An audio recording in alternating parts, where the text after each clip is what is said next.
Lavdëroni Zotin, se është i mirë, Halleluja. Krishti u ngjall. Në kalendarin liturgjik të Kishës, ne festojmë 2 herë Shën Joanin Apostull dhe Ungjillor, më 26 shtator dhe në datën 8 maj. Pra në datën 8 maj, Kisha Ortodokse feston një nga ngjarjet ose mrekullitë që ndodhin në varrin e Shën Joanit, ku duhet dim se Shën Joani u varros në Efes dhe nuk u gjen më trupi i tij, pra tradita e Kishës beson se ai u mor në qiell edhe me trup, pra kaloi nga vdekja, pastaj dhe ngjallja, dhe u mor në qiell dhe me trup. Janë disa shenjtorë në Kishën Ortodokse që nuk i kanë trupat, pra janë rrëmbyer në qiell, transferuar, siç kemi edhe të Shën Irinit, Shën Andrea marrë në Krisht dhe disa shenjtorë të tjerë.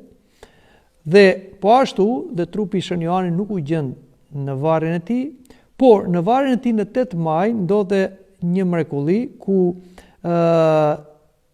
binte një lloj si hiri, të cilën të krishterët e quajnin mana, dhe e merrnin atë dhe lyheshin me besim dhe gjenin menjëherë shërim. Pasi ajo shëronte sëmundje të ndryshme të shpirtit dhe të trupit. Kjo mrekulli e siguroi edhe një herë Kishën për ta kremtuar me solemnitet për herë të dytë kujtimin e Shën Joan Apostull Ungjillor, pra që një herë e kremtojmë fjetën e tij më datën 26 shtator dhe çudin dhe manën në varrin e tij në datën 8 maj. Por ajo çfarë do të themi sot, do të flasim pak për letrat e tij. Pra në Ungjill ne kemi 3 nga letrat e përgjithshme ose katolike të Shën Joanit Apostull dhe Ungjillor, dhe këto janë letrat të cilat kanë mësime të jashtëzakonshme.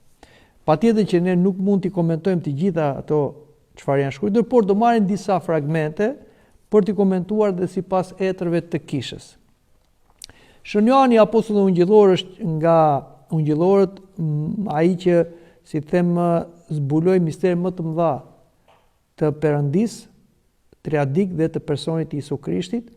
Prandaj dhe ka simbolin e shqiponjës, ashtu si shqiponja arzogu që fluturon më lart nga të gjithë zotësojtë e tjerë, kështu edhe Shën Joani fluturoi në misteret qiellore më lart se të gjithë apostujt dhe ishte nxënës i dashur i Krishtit dhe ati u zbulua nga misteret e Perëndisë.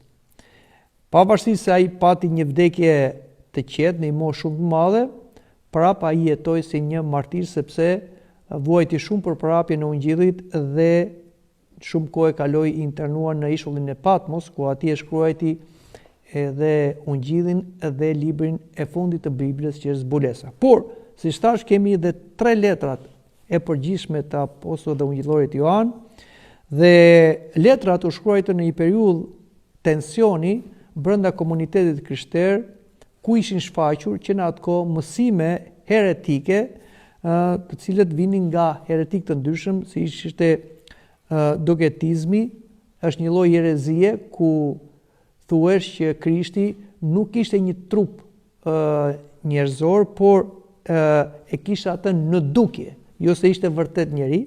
Po ashtu dhe gnosticizmi, të cilët thonin që shpëtimi vjen jo në bashkim me personin e Jesu Krishtit, por duke shtuar dijen. Dhe këto ishin erektikët e kohës që Apostulli Ungjillori Joan në letrën e tij i qorton dhe i godet që t'i ruaj besimtarët me besimin e vërtet apostolik. Dhe më konkretisht, ne do të flasim për disa pjesë pra të letrës së parë, ku na thuhet për personin e Zotit Jezu Krisht. Shikoni se si fillon letra e parë me këto vargje. Ai që ishte që nga fillimi, atë që dëgjuam, atë që pa me sytë tanë, atë që vështruam dhe që duart tona e prekën lidhur me fjalën e jetës.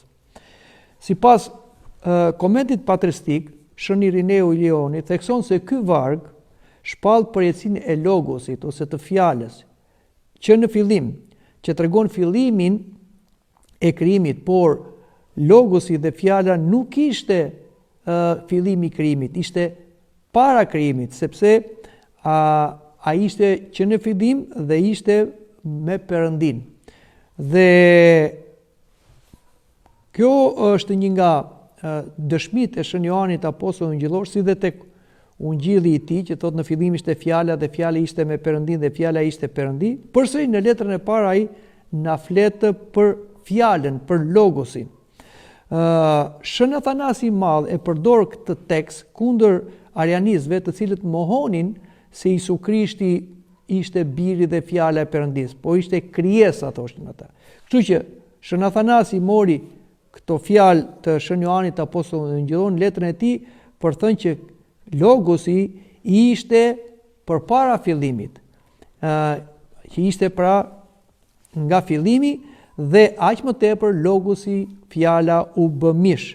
Dhe si thot, ne e dëgjuam atë, e pam me sytë tanë dhe e vështruam, dhe që duart tona e prekun lidhur me fjalën e jetës. Ktu e ka fjalën edhe për atë çfarë ndolli me apostullin Thoma, i cili nuk besoi në ngjalljen e Krishtit, por kërkoi që të prekte trupin e ngjallur të Krishtit, dhe vërtet kur ai preku shenjat e gozhdave në duar dhe të heshës në brinj, besoi në Krishtin e ngjallur, tha Zoti im dhe Perëndia im.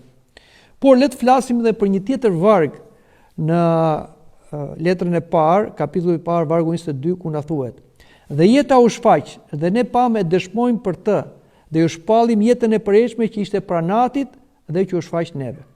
Sipas etrave të kishës, etri shohin këtu misterin e mishërimit, pra logosi u bë mish. Dhe duke u bërë mish, duke u bërë njeri, ai shfaqi në natyrën njerëzore jetën e përjetshme të Perëndis, sepse Ati, Biri dhe Shpirti i Shenjtë janë që nga përjetësia. Por kjo përjetësia e Perëndis u shfaq te njeriu kur Biri u bë mish. Dhe duke parë Krishtin dhe duke u bashkuar me Krishtin, ne bëhemi të përjetshëm. Shënqëria e Aleksandrit Stort, Perëndia bëhet i prekshëm pa humbur hynin e tij. Dhe mishërimi është zbulimi i jetës hynore. Pra, çfarë thot Krishti në një vend tjetër, dhe çfarë është jeta e përjetshme? Të njohin ty Perëndi dhe Isu Krishtin që ti e ke dërguar. Kështu që përjetësinë njerëzit nuk mund ta fitojnë vetëse duke u bashkuar me Krishtin, që është edhe Zot, por është edhe njeri. Perëndi për Perëndie, dritë për drite, i përjetshëm, por që u bë dhe njeri, hyrë në kohë dhe në hapësirë, dhe neve njerëzit ku bashkohemi me Krishtin, në misteret e kishës, në misterin e pakëzimit, sa u pakëzuam me Krishtin u veshëm, aleluja, dhe me tjera mistere, misterin e mirosjes, marrim shpirtin e Krishtit, misterin e kungatës hynore, marrim trupin e lavdëruar të Krishtit, dhe kështu neve marrim që në këtë jetë përjetësinë.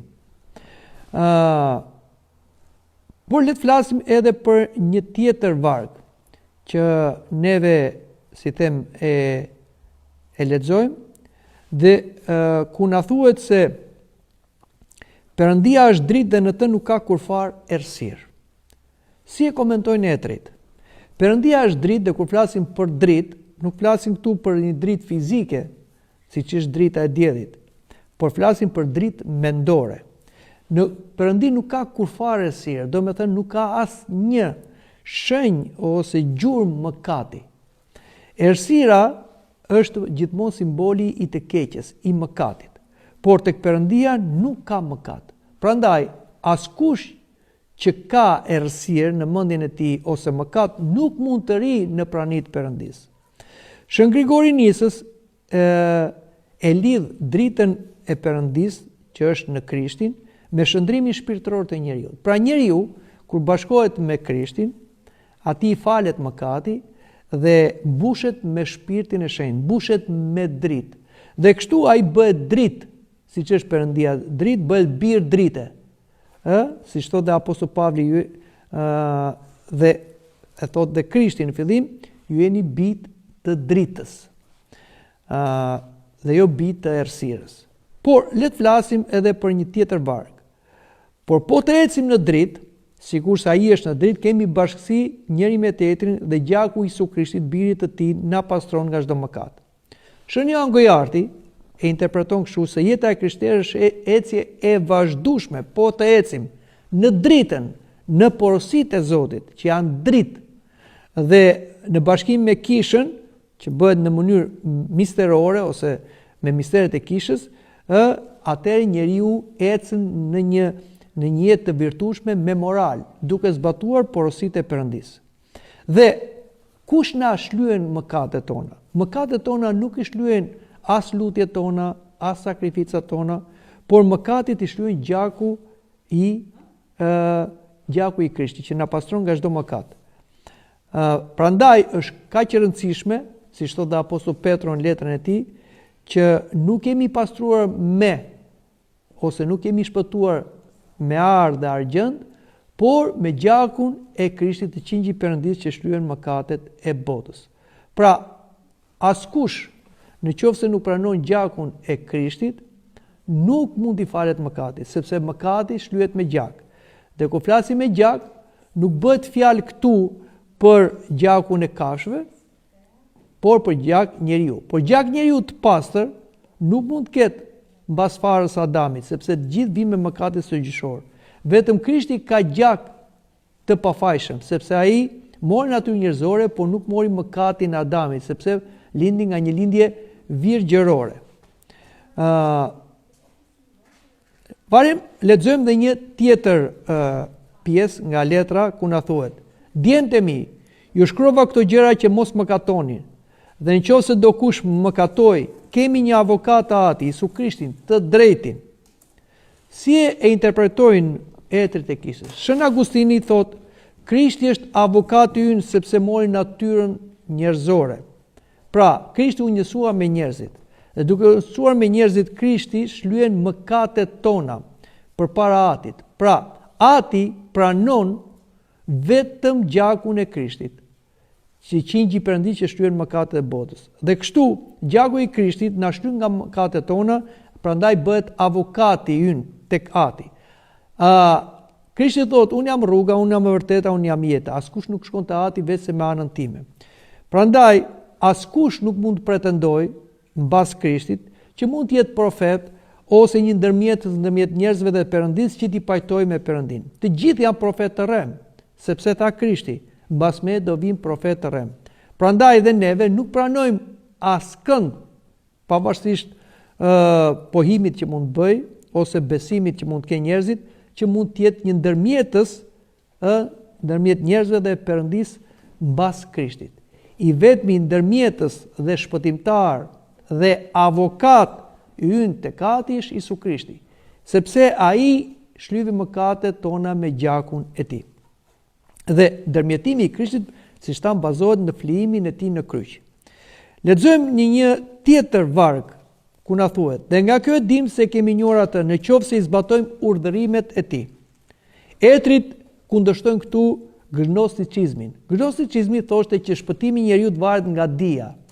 Është ai tundim që djalli i bëri Evës dhe Adamit që të hanin nga fruti i dijes. Dhe duke menduar se duke shtuar dijen, njeriu shpëton. Por nuk është kjo. Dijet e njerëzve, sado që të jenë sofistikuara, filozofi, teorit, fet, janë dije të përzira me padije ose me dije të gabuara, besotnira ose ndikime demonjake. Dija e vërtet erdhi nga Zoti, dhe Zoti erdhi dhe u bë njeri dhe na foli në gjuhë njerëzore. Prandaj thotë Krishti: mos toni mësues, sepse një është mësuesi juaj, Isu Krishti. Kështu që ne dijen që kemi për Perëndin triadik, e kemi nga Krishti. Pra, neve nuk kemi zbuluar një fe të re, siç ishin fet para Krishtit ose fet mbas Krishtit, por neve besojmë në atë çfarë tha Krishti. Krishti, si bir dhe fjale e Perëndis, na foli për Atin, na foli për Shpirtin e Shenjtë, na foli për Trininë e Shenjtë. Prandaj dhe besimi ynë nuk është në dije njerëzore, por është në zbulesa hyjnore. Prandaj ne nuk jepemi mbas filozofive teorive, këto ka mbaruar një herë për gjithmonë, sepse ne besojmë në zbulesën që bëri Perëndia, jo thjesht nëpërmjet profetëve, por nëpërmjet Birit dhe fjalës së Tij që u bë bir njeri. Shën Maksim Pohusi thot, njohja e vërtet është bashkim ekzistencial me Perëndin. Pra, kush e ka këtë bashkim? E ka Krishti.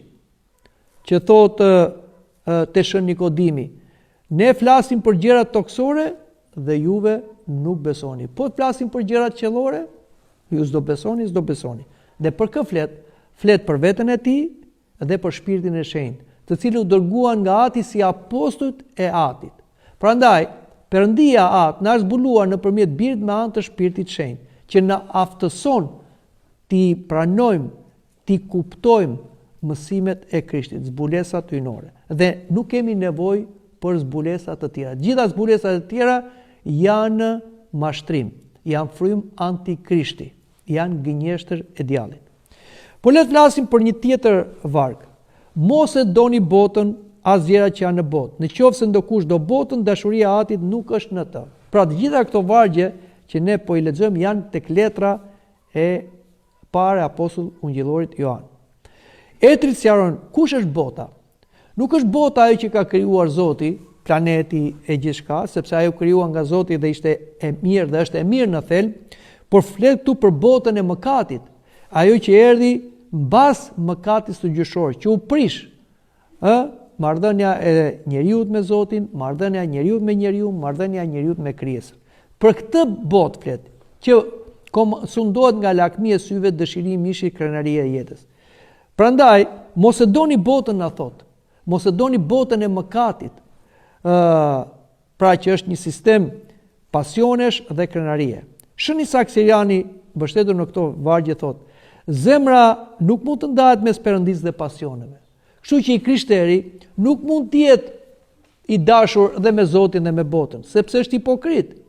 Krishti tha, nuk mundoni dy zotëri, edhe Zotin, edhe paran, ose ne mund ta vëmë edhe botën, sepse njëri do ta doni, tjetrin do të jeni hipokrit. Kështu që i krishteri do Zotin dhe jeton në botë për të bërë dashurimin e Zotit. Po le të flasim edhe për një tjetër varg. Jemi në vargu në kapitullin e 3, vargu i parë. Shikoni çfarë dashuri të madhe na ka dhënë Ati, që të quhemi bij të Perëndisë. Prandaj bota nuk na njeh sepse nuk e ka njohur atë. Këto janë fjalë shumë të mëdha. Shën Athanasi i Madh komenton, birësimi i njeriut bëhet i mundur përmes mishërimit të fjalës. Pra shikoni sa larg e çoi Krishti njeriu. E bëri bir të adaptuar të Perëndisë. Vetëm Isu Krishti si fjala dhe biri është i vetëm lindur i Atit. Por ne njerëzit jemi krijesa. Por kur bashkohemi në Krishtin dhe marrim shpirtin e Krishtit me anë të pagëzimit dhe mirosjes ose me anë të kungimit, ne bëhemi krishtër dhe mbushemi me shpirtin e shenjtë, me shpirtin e Atit, me shpirtin e birit, dhe kështu ne bëhemi fëmijë të adaptuar. Dhe ajo dashuri që është e Atit për birin është dhe dashuri për ne. Asnjë fe tjetër nuk guxon ta quajë Perëndin Atë. Neve guxojmë se na mësoi Krishti dhe na aftësoi Krishti, sepse ne jemi në Krishtin fëmijë të adaptuar të Atit. Prandaj dhe Perëndia na ka premtuar mbretërinë. Mbretërinë Perëndia e krijoi për birin dhe për gjithë ata që u bën si biri i tij me anë të bashkimit misteror që është në kish, pagëzim, mirosje, kungim hyjnor. Prandaj thot edhe Shën Athanasi i Madh që Perëndia u bë njeri që njeriu të bëhet perëndi. Por dhe kur flasim bëhemi perëndi, nuk flasim bëhemi perëndi nga natyra, por bëhemi perëndi sipas hirit. Flasim edhe një përvarg tjetër, jemi në kapitullin 3, vargu 14. Ne dim se kemi kaluar nga vdekja në jetë, sepse i duam vëllezërit. Kush nuk e do vëllain, mbetet në vdekje. Shikoni çfarë thot Shën Johani. Ai na thot që dashuria për Zotin tregohet e dashuria për vllain. Sepse ndonjëherë ne them që i duam Zotin, por nuk i duam vëllezërit. Flasim në marrëdhëniet tonë në kish, në komunitet. Krijojmë dasira, armiqësira, qefmbetje. Por kjo nuk mund të jetë e logjikshme, Sepse kur ti shkon në kishë të adhurosh Perëndin dhe shpreh dashurinë për Perëndin, si mund t'i rish kundër vllait tënd që është si them i njësuar me ty sepse është bërë i krishter, është i pagzuar, është i mjerosur, është i kunguar, si mund ta shikosh si armik? Prandaj brenda kishës nuk mund të ketë armiqësi, se s'ka logjik. Se i bie që neve duke mos dashur vllain nuk duam Zotin, se tek ai është Zoti.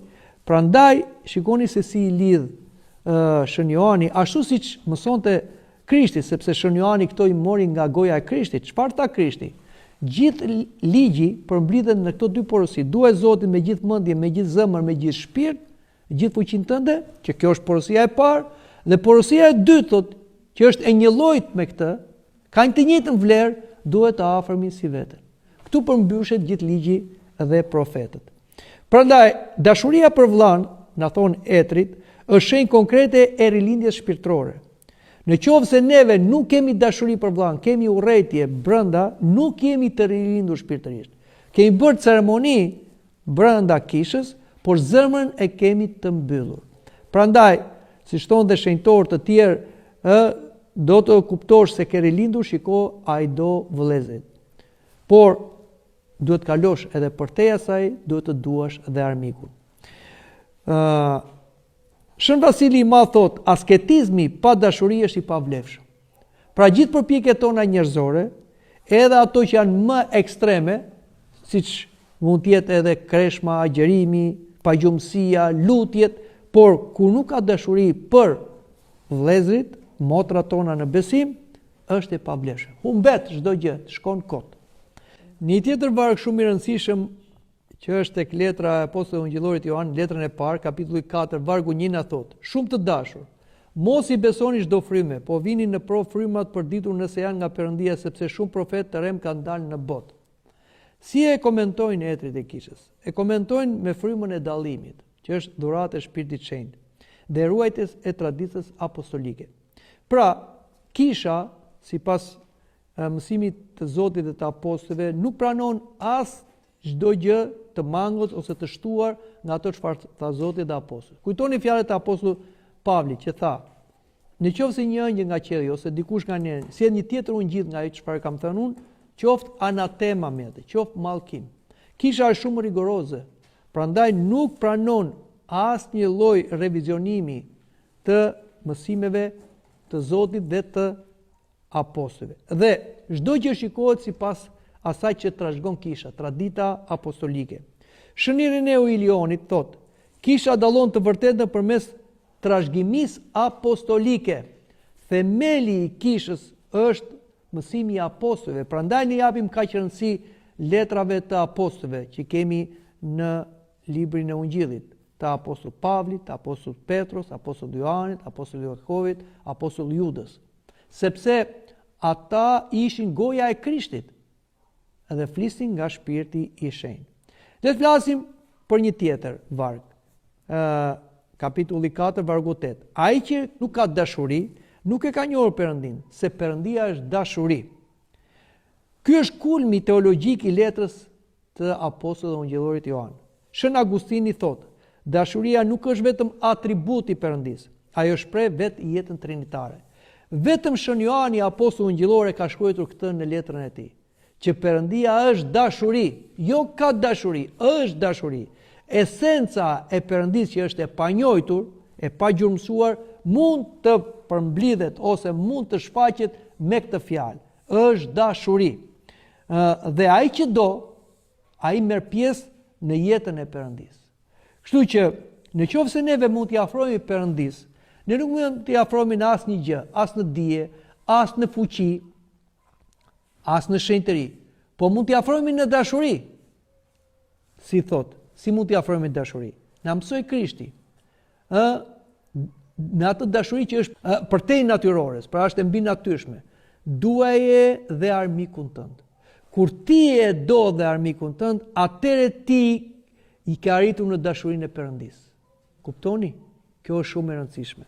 Kështu që prandaj në qoftë se neve duam të quhemi të krishterë, nuk jemi të krishterë thjesht se kemi emër të krishterë ose se bëjmë disa rituale të krishterë, por gjithë përpjekja jonë, kishërimi ynë, krishtërimi ynë duhet të shkojë në përmbushje të dashurisë. Të duash Zotin dhe të duash të afërmin, madje dhe të duash armikun. Por, më poshtë na thuhet, në dashuri nuk ka frikë. Madje dashuria e përsosur nxjerr jashtë frikën, sepse frika ka të bëjë me ndëshkimin, dhe ai që ka frikë nuk është i përsosur në dashuri. Etrit e shenjtë, si Shën Andoni Ma thot, fillimi i jetës shpirtërore ka frikë. Pra, frika është fillimi i diturisë. Çdo thot frikë. Jo një frikë e keqe që Perëndia është hakmarrës, kjo nuk është frika e vërtet dhe frika e drejtë, por frika e Perëndisë do thotë Perëndia është i gjithë pushtetshëm. Të frikson misteri i Perëndisë. Ashtu si dikush që ndron përpara një deti të madh dhe tmerrohet nga, si them, ajo hapësira e detit ose oqeanit i duket vetja shumë i vogël, mendoni Perëndin, i pafundëm, por Perëndia është dhe i drejtë. Kështu që kjo të fut frikën. Frika e Perëndisë të sjell atë, si them, mendimin e duhur. Prandaj frika e Perëndisë është fillimi i diturisë, na thuhet. Por nuk mjaftohet të mbetemi vetëm në frikë. Shën Johani Gojarti thot që me frikë fillojmë, por ne duhet shkojmë në dashuri. Sepse nëse mbetemi vetëm në frikë, atëre nuk kemi një marrëdhënie të drejtë me Zotin. Zoti nuk do që neve ta kemi frikë, por do që ta duam ashtu si ai na do. Prandaj gjithë jeta jonë shpirtërore duhet të përmbushet në dashurinë, që është virtuti më i lartë. Kemi besa, shpresa dhe dashuria. E përmbi të gjitha këto është dashuria. Edhe besa do iki, edhe shpresa, po dashuria do mbetet. Lexojmë dhe një tjetër varg, kushdo që beson se Jezusi është Krishti, ky ka lindur nga Perëndia. Dhe kushdo që do atë që ka ngjisur, do dhe atë që ka qenë i ngjisur nga ai. Si e komentojnë Etrit, pra, na thot për një lindje të re në Kish. Shënqërili i Jeruzalemit thot besimi lidhet me pagëzimin dhe jetën sakramentale ose misterore të Kishës. Pra, kushdo që beson se Jezusi është Krishti, pra është Mesia, ka lindur nga Perëndia. Dhe si vjen lindja nga Perëndia? Nuk vjen vetëm nga besimi, po vjen edhe nga misteri. Si tha Krishti Nikodemit, në qoftë se njeriu nuk rilindet përsëri nëpërmjet ujit dhe shpirtit, nuk hyn në mbretërinë e Perëndisë. Prandaj, ne rilindim nga besimi nëpërmjet pagëzimit.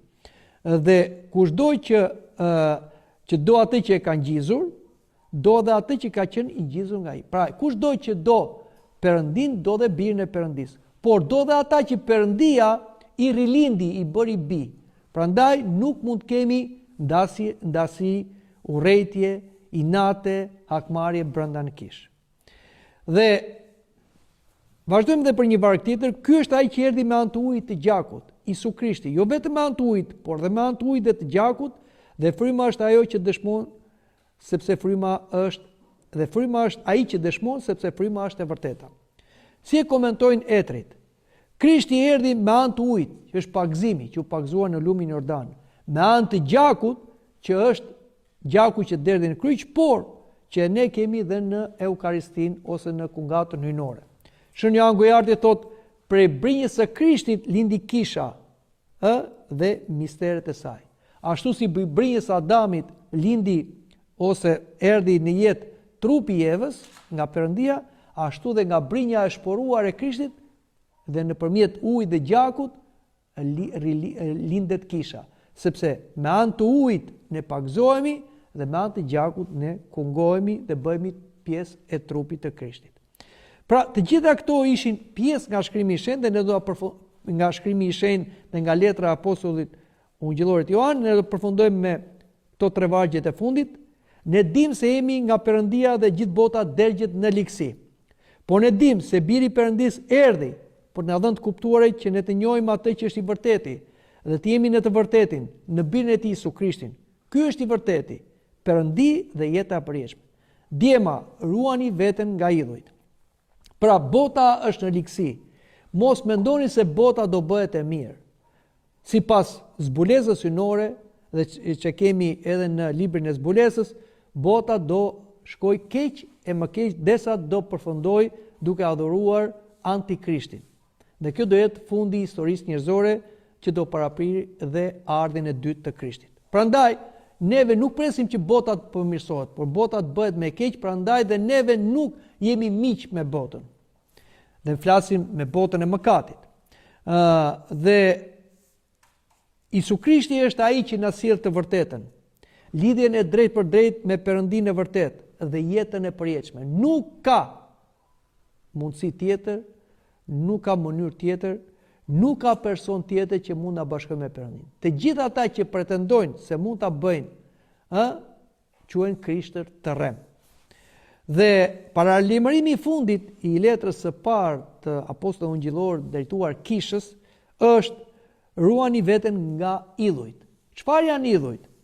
Illujt nuk janë thjesht ato që njerëzit i bëjnë me duart e tyre dhe i varin si ajmali ose në shtëpi ose i besojnë se kanë fuqi mbinatyrore, por illujt ka të bëjë dhe me diçka tjetër, me paran, pushtetin, iden se njeriu është një zot më vete, që janë illujt modern që i kemi sot.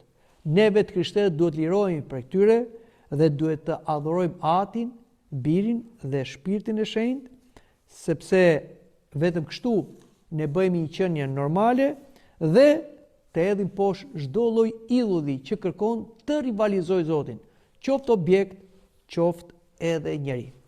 Pra, mendojmë që këtu ta mbyllim edhe këtë takimin ton, tham dhe shkëputëm disa nga vargjet ose fragmentet letrës së parë të apostullit të ungjillorit Joan, siç e kanë komentuar dhe etrit e Kishës, dhe në datën 8 maj tham neve festojmë për së dyti kujtimin e Shën Joanit apostullit dhe ungjillor, por edhe për ne të krishterët ortodoks në Shqipëri, kjo është një ditë e shënuar sepse kryepeshkopi ynë i Zoti Joani feston në këtë ditë, ka ditën e emrit, prandaj edhe është fest për ne gjithë krishterët sepse kryepeshkopi është ati i besimtarëve të krishterë ortodoks në Shqipëri, bashkë me mitropolitët, episkopët, priftërinjtë dhe të gjithë kujdesen për